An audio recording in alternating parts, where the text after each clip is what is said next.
प्रिय भक्तगणों और मेरे दोस्तों, भागवत गीता के बारे में पढ़े और उसको जीवन में कैसे उतारना चाहिए, ये लगभग हम सभी के मन में ख्याल आता ज़रूर है।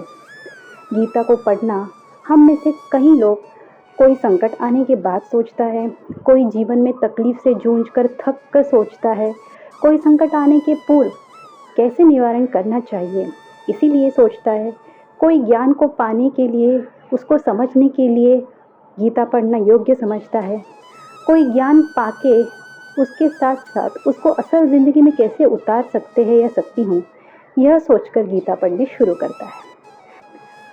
आप किस कारण और किस वजह से गीता ज्ञान समझना पसंद कर रहे हैं, यह कमेंट बॉक्स में ज़रूर लिखना।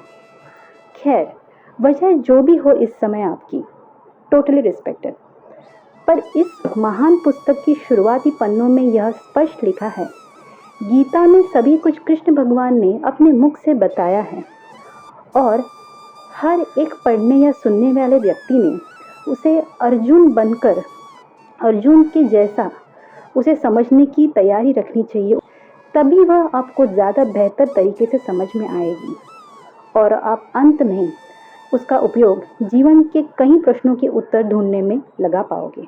गीता ज्ञान और आत्मसात के इस नए सीरीज ऑफ एपिसोड में आप सभी अर्जुन जैसे युवा, मध्य वर्ग, बड़े बुजुर्ग, साथ साथ छोटे बच्चे भी यदि इस वीडियो को सुन रहे हैं, देख रहे हैं, तो आप सबका स्वागत है मेरा चैनल नेम देवस्तुति। बहुत लोगों ने अलग अलग धारणाएं, इंटरप्रिटेशन माने कि आज की तारीख में गीता के अलग अलग पुस्तक में छपाए हैं, पर सच कहूँ तो कृष्ण जी ने जो कहा और जैसे समझा है, वैसे अर्थ को समझकर अगर गीता ज्ञान ले तो वह सही है कि हम सब कोई कृष्ण भगवान नहीं हैं जो उसका सही अर्थ को भटका कर या उससे भटक कर उसे समझे। बस ज़रूरत है तो जो कृष्ण वाणी से कृष्ण भगवान ने जिस तर्क से बताया है, उसी तर्क को समझकर फिर उसे हमें अपनी रोज़ की ज़िंदगी में हम उसको उपयोग में ला सकते हैं या उसको हम फॉलो करना शुरू कर सकते हैं। जैसे भगवान ने बताया है उसको समझे और अगर उसके आधार पर हम अगर कुछ एग्जाम्पल फॉर्म में उसको अगर हम उतार पाए हमारे ज़िंदगी में कोई एग्जाम्पल्स के द्वारा या प्रैक्टिकल सिचुएशन के द्वारा, तो बेहतर होगा, ये मेरा मानना है। और इसीलिए आज हम यहाँ सब अर्जुन जैसे प्रस्तुत है।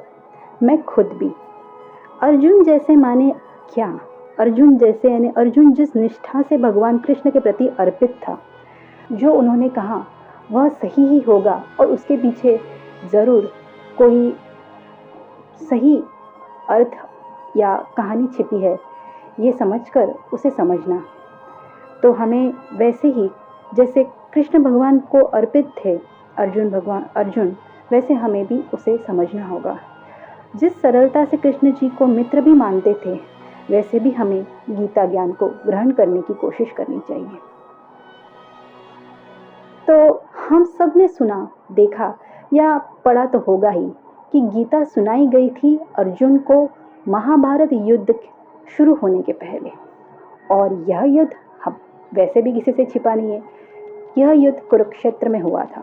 कुरुक्षेत्र माने हम अगर कोई भी वैदिक पुराण उठाकर पढ़े तो वह धर्म स्थल बताया गया है और ऐसे धर्म क्षेत्र पर युद्ध होना उस समय तय हुआ था। अभी अगर इसे हम आज के काल के हिसाब से पकड़ ले तो आज का कलयुग का दौर चल रहा है और आज के कलयुग के दौर पे हम भी ऐसे धर्म क्षेत्र और कुरुक्षेत्र के दौर से गुजरते हैं। हमारे मन के भीतर कई सारे प्रश्न चलते रहते हैं, कई सारे हमें निर्णय देते वक्त हमें संकट आते हैं, हमें कुछ समझ में नहीं आता धर्म के साथ या हम गलत कुछ कर रहे हैं, तो हमारा मन में भी धर्म क्षेत्र और कुरुक्षेत्र जैसा एक वातावरण कई बार बना हुआ रहता है। अभी रामायण काल में तो राक्षस लोग, देवलोग अलग अलग बसते थे। कृष्ण काल में एक ही परिवार में, जो हमने देखे हैं महाभारत में, कौरवास और पांडवास, और आज के कलयुग में एक ही इंसान के भीतर ये युद्ध, ये लड़ाई, ये चलती रहती है। और ऐसे समय में भागवत गीता का ज्ञान पाकर उसे सुलझाना एक सही कहीं ना कहीं मार्ग बनता है।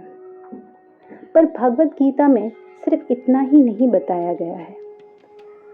हम आगे चल के कई अध्यायों में जब अध्ययन करेंगे तो पता चलेगा कि भागवत गीता में भगवान का स्वरूप का परिचय भी मिलता है।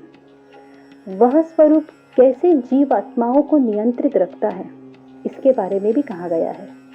वह स्वरूप प्रकृति और वक्त को कैसे नियंत्रित करता है, यह भी समझेंगे। और कैसे कर्म हमारे ही माने कि एक्शंस एंड रिएक्शंस हमारे इस जन्म की जिंदगी को कैसे प्रभावित कर सकता है, और क्या कर्म को बदला जा सकता है, और अगर जा भी सकता है तो कैसे। ऐसे सब कुछ हमें गीता सिखाती है। कम शब्दों में कहूँ तो खूबसूरत और अच्छी लगती है ये मटेरियलिस्टिक दुनिया। असल में वह तो प्रतिबिंब है। जो असल दुनिया है वह तो जीवन के अंतिम पड़ाव पर बहुत लोगों को समझ आती है कि गोलोक, वृंदावना माने भगवान कृष्ण की जगह, ईश्वर की सेवा, ईश्वर का नाम। क्योंकि मटेरियलिस्टिक दुनिया इस मनुष्य जीवन काल तक ही सीमित है, जबकि मनुष्य जीवन को आगे मोक्ष के द्वार तक लेके जाने के लिए भगवान के मार्ग, गीता मार्ग को अपनाना अनिवार्य है। तब जाकर शायद हम इस जन्म या आने वाले जन्मों के पार मोक्ष द्वार के करीब जा पाएंगे।